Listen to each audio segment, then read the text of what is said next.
A class of ODEs that you might be familiar with is first order linear ODEs.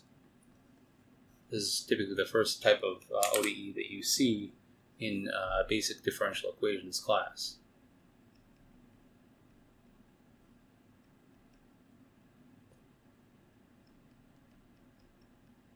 And this will be the focus of today's lecture. We'll be doing population models with first order linear ODEs. And we'll also see how to do some population models with first order nonlinear ODEs as well. We'll kind of compare and contrast the two. But first order linear ODE is an ODE where your f function takes the form of a function of t times y plus some other function of t. This is the general form of f for first order linear ODE.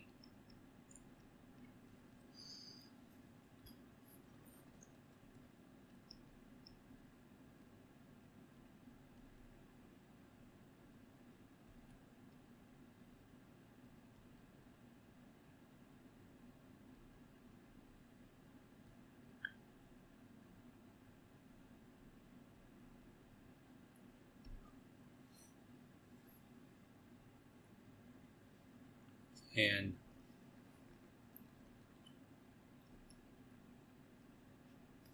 we can always get the solution to this as long as p and q are nice enough functions. So we're actually guaranteed a solution to this if p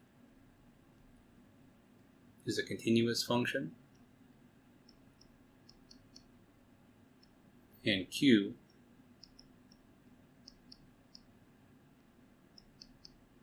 are continuous functions.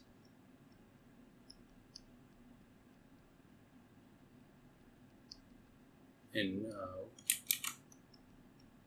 it's not typical for ODEs, but for first order linear ODEs, we have a very nice expression for the solution.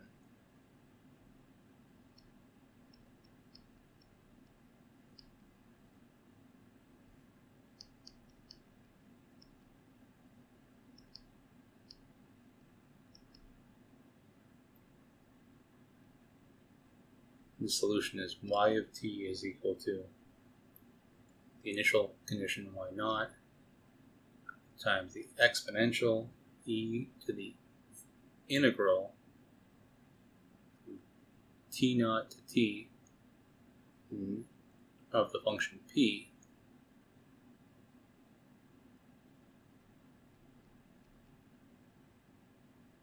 plus e to the integral of p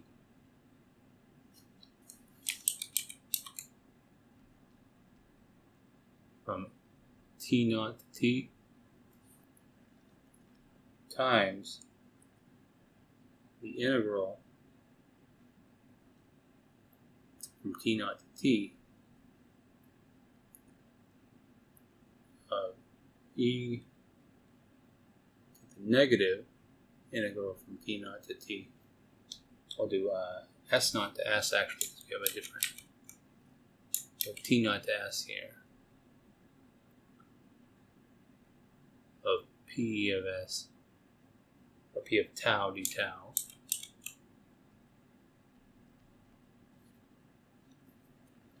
times q of s ds. So for any first order linear ODE, as long as p and q are continuous functions, this is the solution. So I do want to briefly go over the proof of this because it is worthwhile to talk about. And the idea here is that under the assumptions given, we can immediately apply our theorem from before. So f of t comma y is continuous because f of t comma y is just p of t comma y, or p of t times y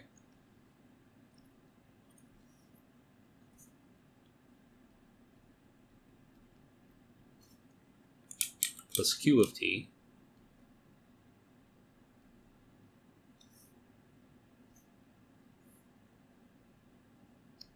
the partial derivative of f with respect to y is equal to p of t, which is also continuous by assumption,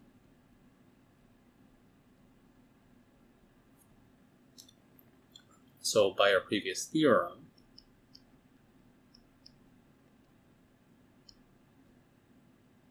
the solution to our initial value problem, the first order linear initial value problem, exists and is unique.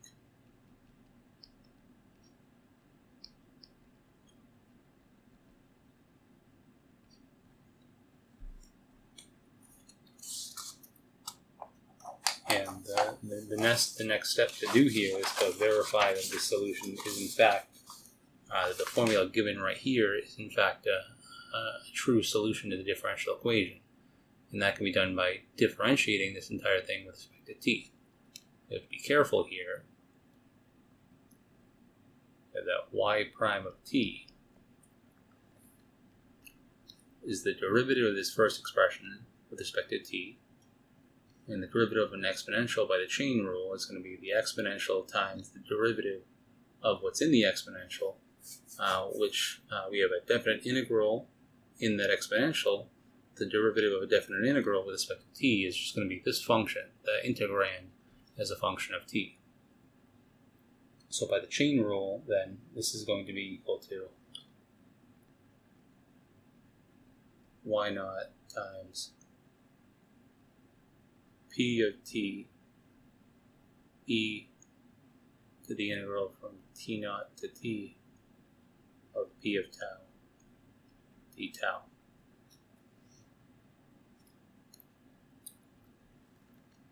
And then we have to add to this the derivative of this term right here, which is a little bit more complicated to write down.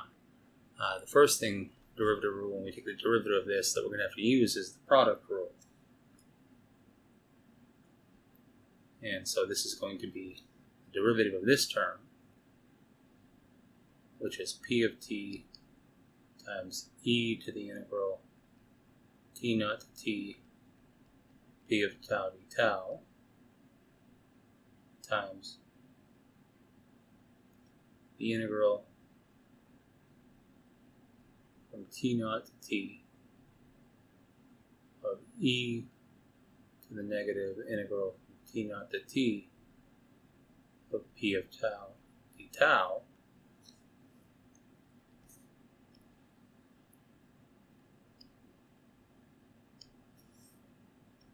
q of s ds. Ooh, that should be s right there too.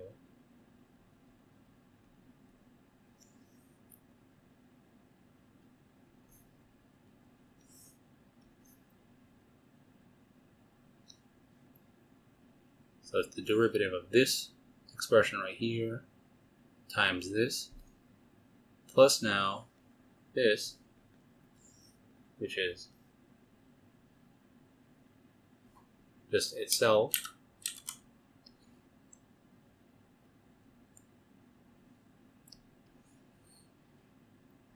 times the derivative of this entire expression right here.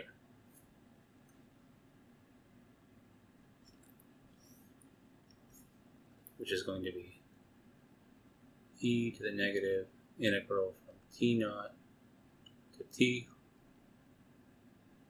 of p of tau d tau times q of t.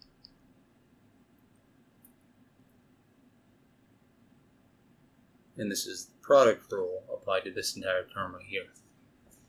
So at first this looks a little bit complicated, like we're not going to get the actual final solution of the differential equation. But sure enough, you notice here that you have exponential times e to the negative of that same exponential. This is going to simplify to 1. And we can factor out a p of t from this first term right here to get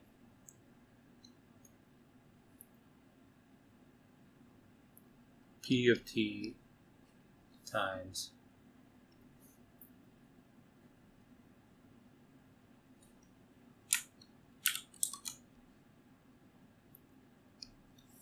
y naught times e to the integral P of t plus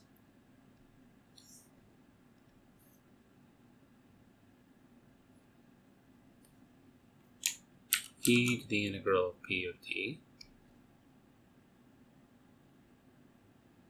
times this integral right here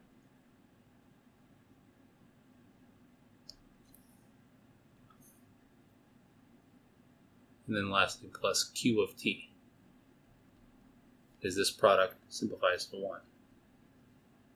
And notice that this entire thing is the original solution for y that we started with, the original formula for y that we started with. So therefore, we have that y prime of t is equal to P of t times y of t plus q of t, and y therefore satisfies this differential equation. So there's a lot of very, very interesting problems that you can apply this to. Any linear first order ODE, you can use this formula to get the solution for. I recommend looking at example 1.7 in the Kelly book, which deals with a very interesting physical law called Newton's law of cooling that you'll hopefully be familiar with from your previous ODE course. Very successful and accurate model for a cooling object.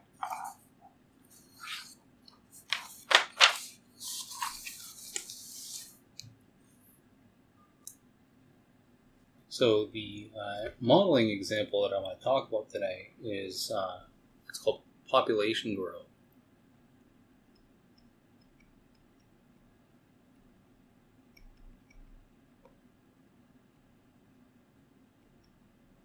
And I think this is a great model to consider, especially considering what's going on in the world right now, with the idea of, say, modeling virus spread, the spread of a virus, or the spread of some population, which could be a wide variety of things. So in general, we talk about, we'll assume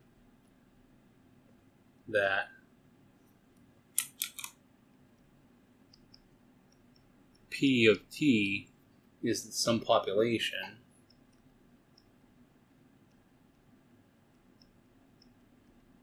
or population density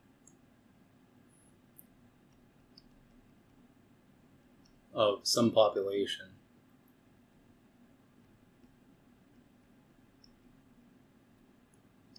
at time t. This could be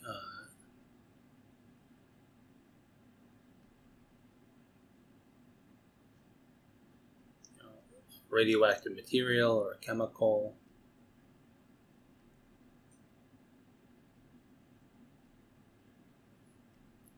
Could be the number of cells in a cell colony. It could even be the spread of a virus, say.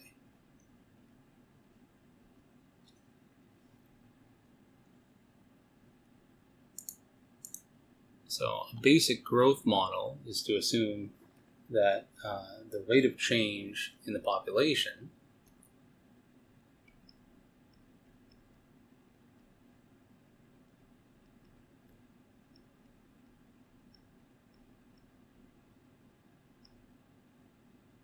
dp dt, or p prime for short, is exactly equal to some function, capital G, of time, so it's changing explicitly with respect to time, and it also maybe depends on the population value. So the rate of change in population is some function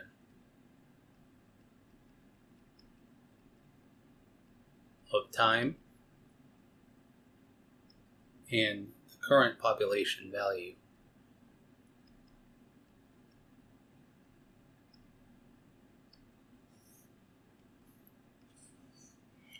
And the choice of G is going to give us exactly the type of population growth or decay, or the evolution of this population.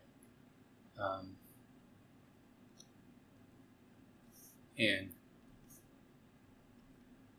if G is a continuous function,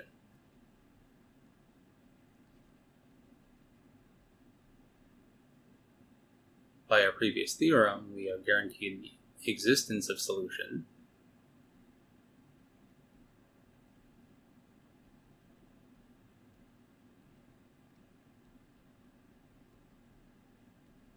to any IVP that we pose. And furthermore, if the rate of change of G with respect to P is a continuous function,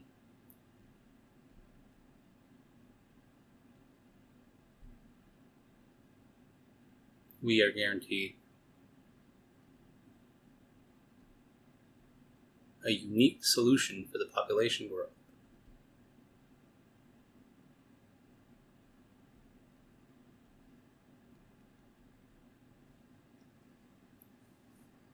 And the set that we're going to be considering this on is for t from 0 to infinity.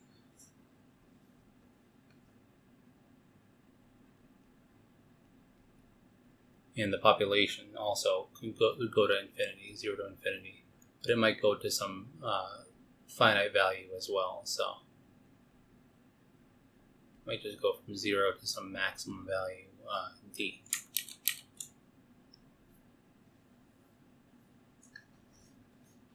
So the simplest model here, I guess there are simpler models, but let's say the most basic model is it's called the Malthus model.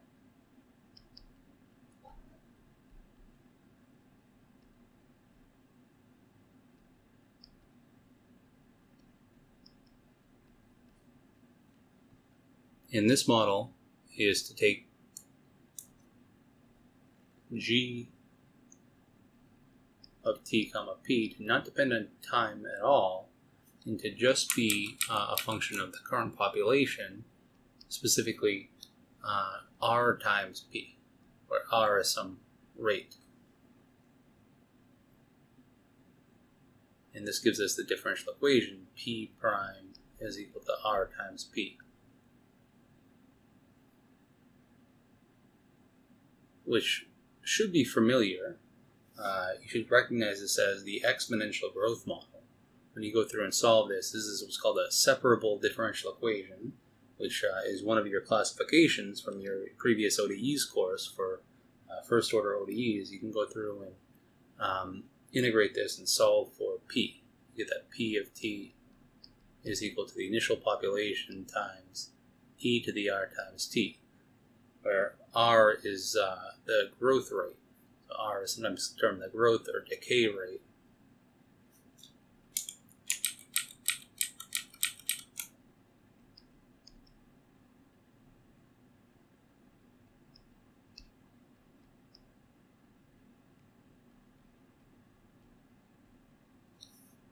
Because if r is positive, then you have exponential growth, and if r is negative, then you have exponential decay. So in your ODEs class, hopefully you saw examples of radioactive decay, Newton's law of cooling. Also is very, very closely related to this. The Malthus growth model. It's a little bit of a change in this function, g. But this is our most basic model of growth using this type of a growth model. you'll also notice that when you classify this classifies as a linear first order separable differential equation, ODE.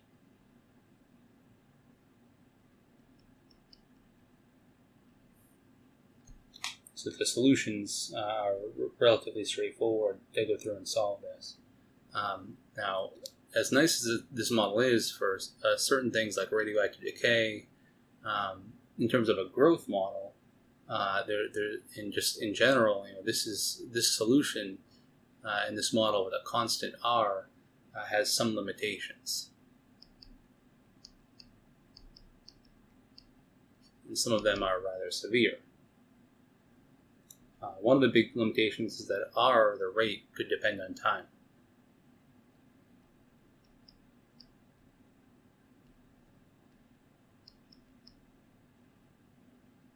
In which case, we can still go through and solve it. It still would be a separable ODE.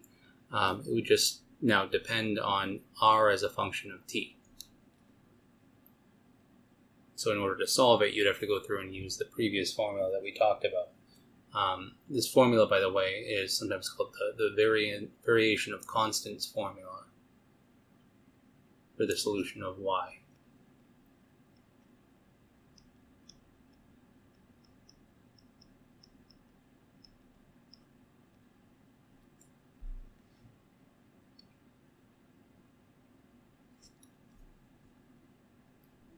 A bigger limitation, a much further limitation, is that r could also depend on p as well. It could also depend on both.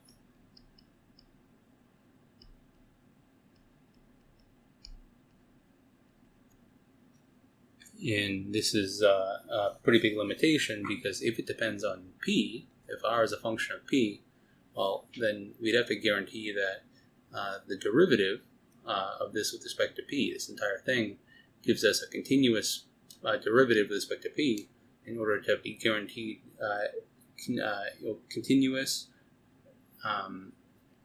or in order to be guaranteed unique, and solutions that are unique and exist and are unique. And even if we assume r is constant, this model still has problems. It doesn't factor in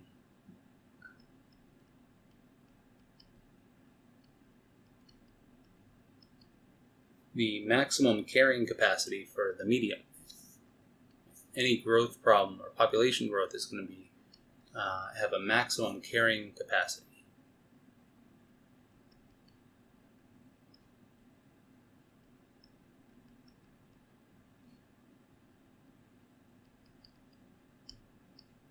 And this is an issue. We'll call it the maximum carrying capacity, maybe M.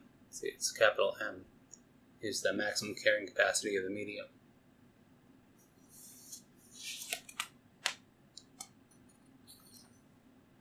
So the question here is, what do we do about this? How do we change the problem to just factor in this maximum carrying capacity? And the answer here was found by Verhulst almost a century later.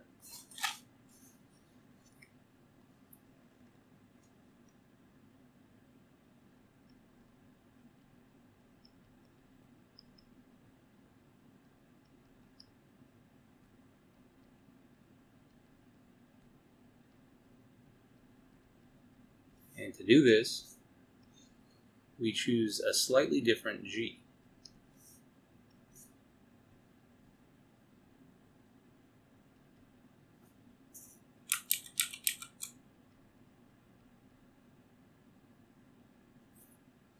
So we take the function g of t comma p to be equal to r, the growth rate, times p times 1 minus p over m, which gives us the differential equation dp dt, or p prime, is equal to r times p times 1 minus p over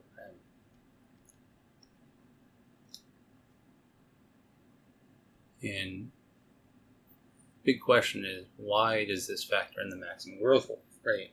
Well, when p is approximately 0, that means that p prime is approximately, well, it's r times p times 1 minus p over m, and p over m is a very small number when p is approximately 0, so p prime is approximately equal to r times p.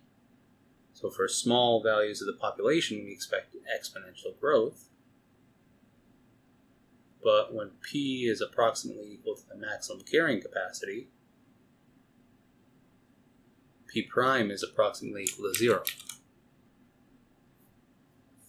So as we get very close to the maximum carrying capacity, the rate of change of the population is approximately 0.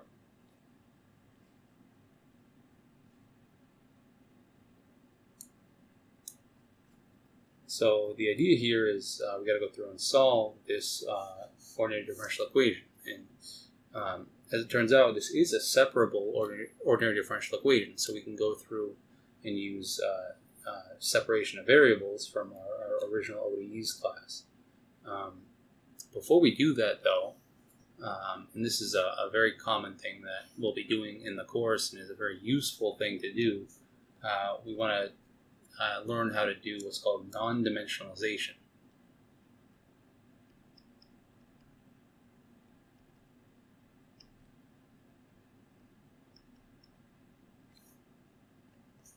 And I'll do it for this example problem to give you an example of what to do.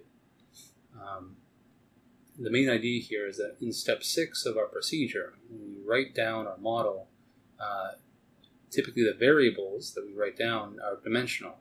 They have units. So the idea here is that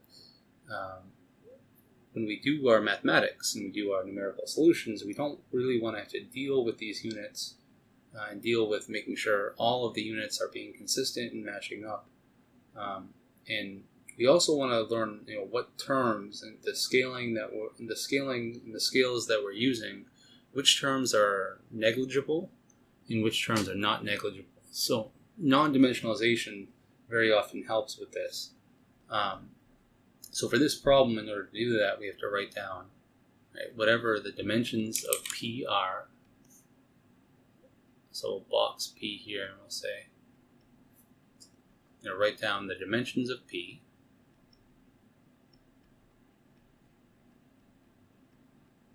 The units of P could be cell density, virus density, population density, and this is going to have some sort of characteristic unit. And I think what we'll use is the maximum carrying capacity as the unit that we want to non-dimensionalize it for P. Likewise with T, to write down the dimensions of T.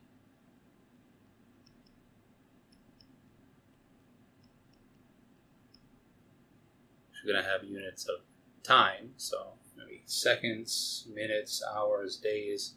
But for the characteristic time scale, we'll use R, because R has units of 1 over S. In order to keep this consistent, the dimensions here consistent, the units of P prime have to match up with the units of R times P. So R has to have units of 1 over seconds, or 1 over time.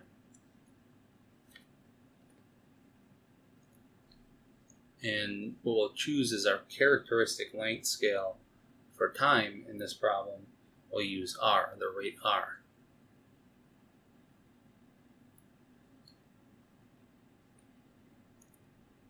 And if we do that, we can introduce new variables, which are dimensionless.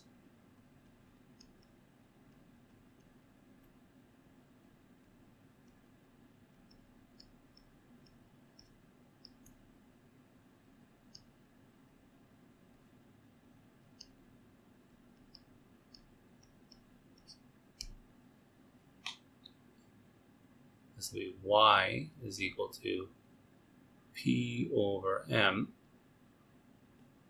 P and m have the same units, so y is dimensionless. And we'll introduce tau, which is r times t. And tau is also dimensionless because r has units of 1 over time and t has units of time. And when we do this, we have to be a little bit careful with how our differential equation changes. Remember the initial differential equation, and this is for the general first order growth model. dp dt is going to be g of t comma p. Well, this becomes, by the chain rule, dp d tau times d tau dt,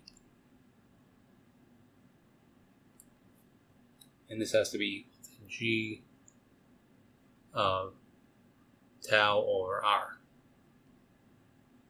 because t is equal to tau over r, and we kept p the same. Now we plug in our form for p here, which p is, or y is p over m, so that means that p is equal to m times y.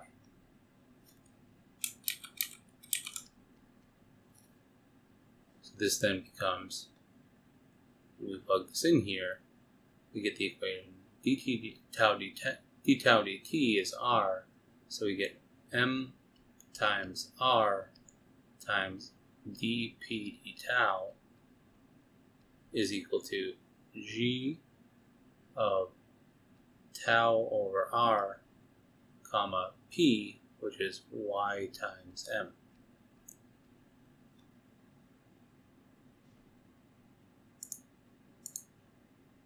So finally, we have the expression, it's not dp d tau, I'm sorry, I made a little typo there, dy d tau. We have the differential equation dy d tau is equal to 1 over m times r times g of tau over r comma y times m.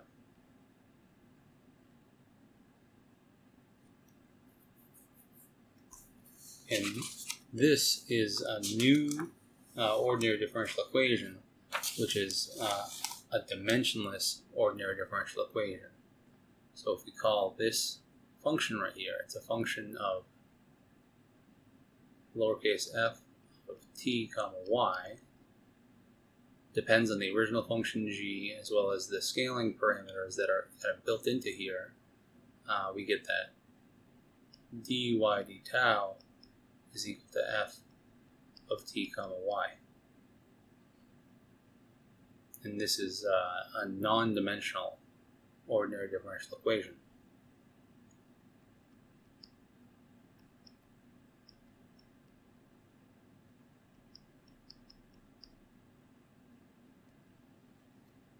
And for more advanced non-dimensionalization problems, this is a very, very powerful tool for us. But for relatively straightforward ODEs like the ones we have right now, the first order, this is still a very helpful tool because it simplifies the analysis. So remember, for Malthus, you have that g of t comma p is equal to r times p, which would mean that the differential equation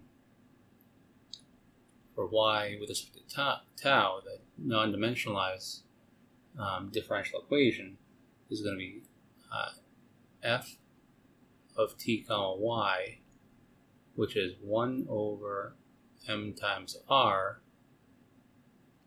times g of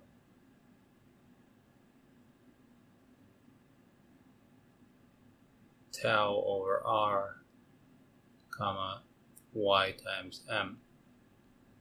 So for the Malthus model,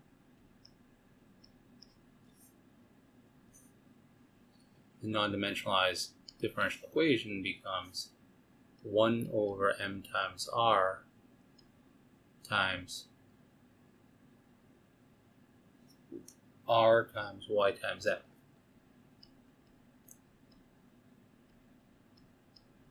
Which just simplifies to y.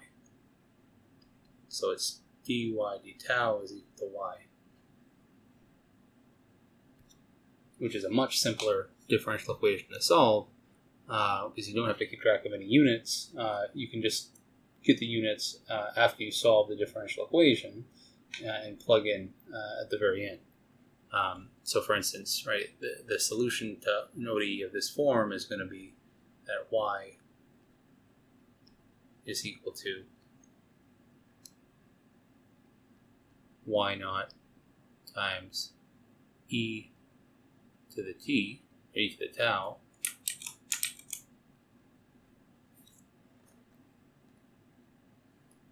and when you plug in, this is the non-dimensional solution.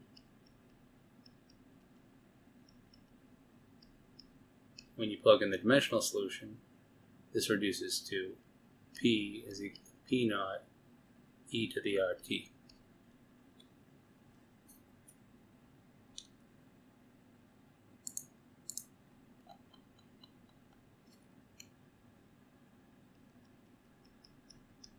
For the Verhulst equation, we get a slightly more complicated procedure, because plugging in is a little bit complicated, but I promise you that things work out really nicely. Because you have, for this equation, that g of t comma p is equal to r times p times 1 minus p over m. And therefore, f of tau comma y is going to be 1 over m times r times r times y m times 1 minus y m over m. So you get dy d tau is equal to, all the m's here cancel out, the r's here cancel out, you just have y times 1 minus y is the non-dimensionalized form of the Verhulst equation, which is, I would say, a much nicer differential equation to solve.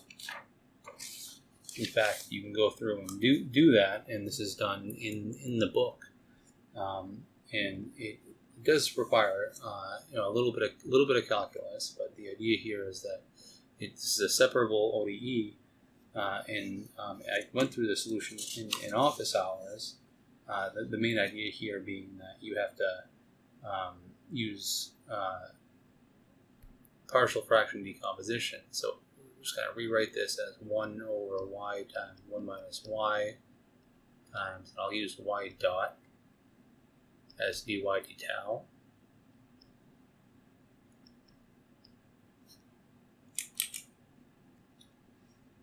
And if we integrate both sides with respect to tau, we get the integral of 1 over 1 minus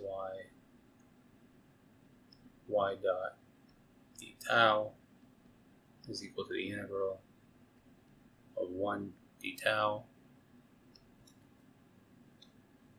You can do partial fraction decomposition, which you'll hopefully remember from your previous course in ODEs, on this 1 over y times 1 minus y, to get that this is exactly equal to 1 over y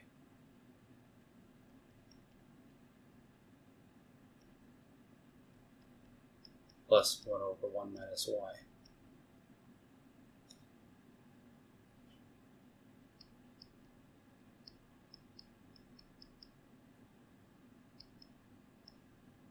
And this integral right here on the right hand side is going to just be tau plus c.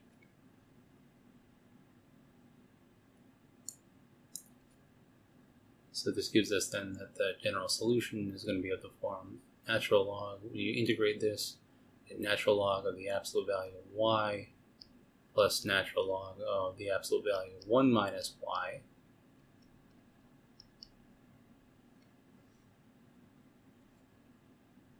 which, after applying some logarithmic simplifications, and oops, there should be a negative sign right here, you get that this is the same thing as natural log of y over 1 minus y,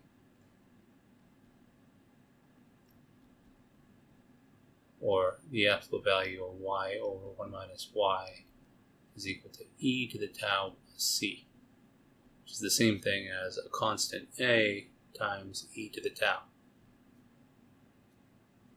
Now, this expression right here is the solution to the ordinary differential equation, but it's what's called the implicit solution. And for some first order ODEs and higher order ODEs, you can find the implicit solution, but finding the explicit solution is not always that easy. But for this one, it is. We just have to use our assumptions for the problem, specifically that the population is between P and the maximum carrying capacity. And this means that y is between 0 and 1, which mainly means that 1 minus y is positive. So y is positive and 1 minus y is positive, which means then we can actually get rid of the absolute value here to have y over 1 minus y is equal to a times e to the tau. And we can directly solve for this a. The a itself is given by plugging in tau equals 0 and figuring out this constant a. So at tau equals 0, y is going to be y naught, which means that a is equal to y naught over 1 minus y naught. And this also allows us to go through and solve for the explicit form of our solution, because if we take this and we rewrite it as y is equal to a e to the tau times 1 minus y, we can go through, and this is the same thing as y times 1 plus a e to the tau is equal to a e to the tau, which means that y is equal to a e to the tau over 1 plus a e to the tau. And this is the general explicit form of our solution, our non-dimensionalized solution. And when we plug in for a here, we plug in what we found for a, y naught over 1 minus y naught, this simplifies even further, and it simplifies down to y naught e to the tau over 1 plus y naught times e to the tau minus 1.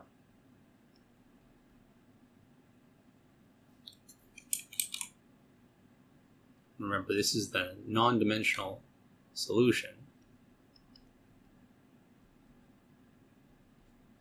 which is important for letting our mathematics be relatively pain-free and smooth. But the idea is that once you have this explicit solution to the non-dimensional problem, you can always go back to the dimensional form of the problem at the very end, if that's what if you're interested in actual application, which is typically what we will be in this class. So when we plug in that y here is equal to p over m,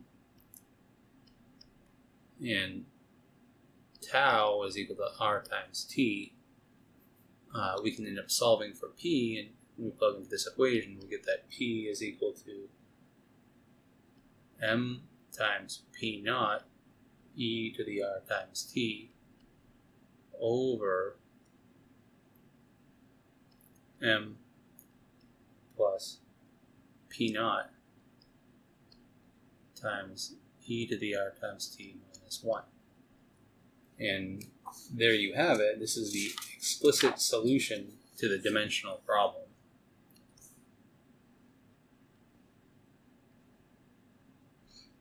And if we open up a plot of this, I'm just going to use Desmos here to make a nice plot of the solution, we see something very, very nice.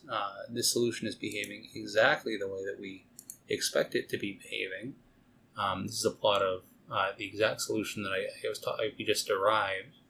M times P naught e to the RT over M plus P naught e to the RT minus 1 for positive time t. And you see that in red here, it's a bold line. I've plotted the maximum population. We can change this around and see how the function changes when we change the parameter m, the maximum population capacity, the maximum carrying capacity. We can also see what changes as the growth rate changes. So if the growth rate becomes larger and larger and larger, we get a quicker jump. If the growth rate becomes very, very small, we get a more gradual change in the growth of this population. We can also even change the initial condition, right? If the initial population size is, say, 25, we have a curve that looks like this. But if it's much lower, around like 5, we have a curve that looks like this. And then if it's really small, we have a curve that starts off very small and then jumps up here. You can also go through and find the point where the concavity of this curve switches. So it switches from exponential growth to a decreasing growth as you approach the limit here. And a good exercise would be to go through and do that, right? Prove that this inflection point is m over 2. It's important to note that you can do this without solving the differential equation at all. If you take the differential equation itself, take the second derivative of it, and use that information, you can go through and show when this curve is going to have an inflection point. And this is an important idea, we'll be developing in the course, is taking a differential equation and without solving the differential equation, determining certain properties of the differential equation itself. But this is going to conclude the lecture for today. Thank you so much for tuning in. I hope you have a great day.